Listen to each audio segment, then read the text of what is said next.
Hello, everyone. Today's Bible reading is from Ezekiel chapter 31 through 33.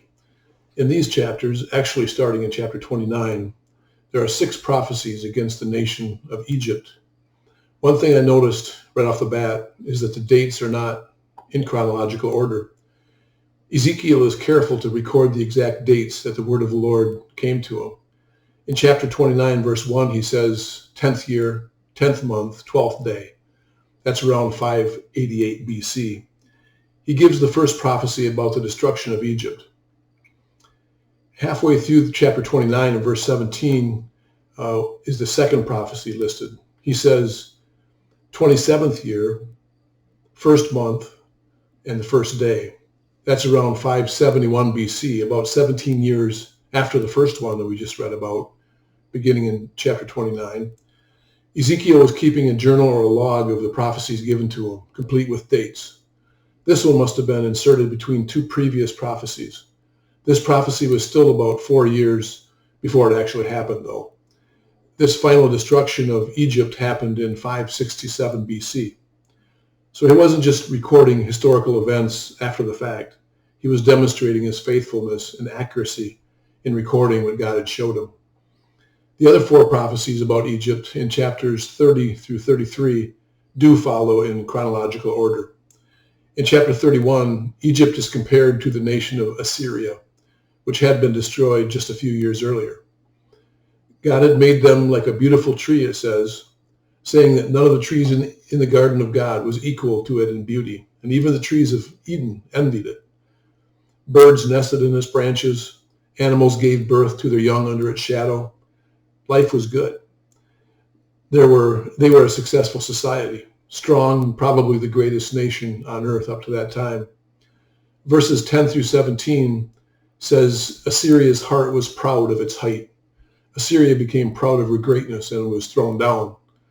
In verse 18 it says, as it happened to Assyria, so it will be in Egypt. Pharaoh, along with all his people, would lie among those slain by the sword. He would get no fancy, elaborate burial like the pharaohs before him. No treasures and mummification or royal funeral for him. This was probably Pharaoh Hophra.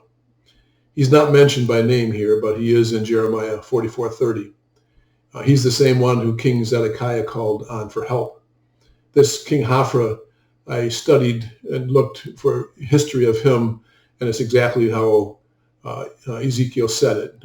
He died and fell in the field with the common soldier. The verse says, he will lie among the uncircumcised dead.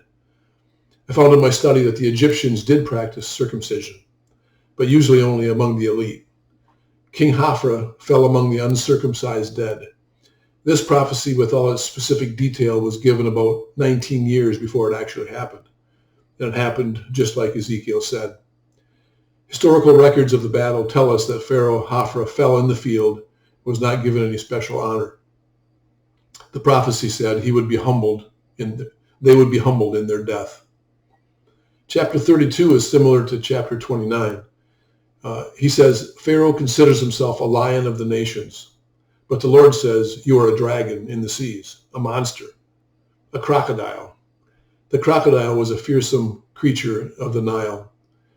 It says, you trouble the waters and foul the rivers, but I will put a hook in you and cast you on dry land to be slaughtered. The crocodile god was considered Egypt's protector. He goes on to say, the sword of the king of Babylon shall come upon you. I will cause your multitude to fall by the swords of the mighty ones, all of them the most ruthless of nations. And going on to chapter 33, God tells Ezekiel to speak about the watchman again. He's already spoken about this in chapter 3, where he was told how critical his calling was. Basically, we have to watch each other's back. If we see the enemy coming, we're responsible to warn each other. God has called us as watchmen. Verse 7 says, whenever you hear a word from my mouth, you shall give them warning from me. It's very important that when God tells us something for someone else that we're faithful. Some will never hear from God unless we tell them. And we're people of faith. We know that God does speak to us. He says, when all these things that I say come to pass, then you will know that I am the Lord. This phrase, then you will know that I am the Lord, is used 72 times in the book of Ezekiel. It's used a few times by the other prophets too, but 72 times in the book of Ezekiel alone. It says, then you will know that I am the Lord. The people of Israel had a misunderstanding about who God is, and he was correcting that. Verse 11 says, as I live, declares the Lord, I have no pleasure in the death of the wicked. He goes on to say that past sins will not keep someone from life if they turn and do righteousness. And he says past righteous deeds will not keep someone from dying if they trust in their own righteousness and turn and do wickedness. I believe this is just saying that if we're going to walk with God, it has to be today. What we do today and tomorrow is more important than what we did yesterday. I'm not saying this is what saves us. We're only saved by faith in what Jesus did for us on the cross. It's about redeeming the time. We all have a limited amount of time allotted to us. Let's live for Jesus today.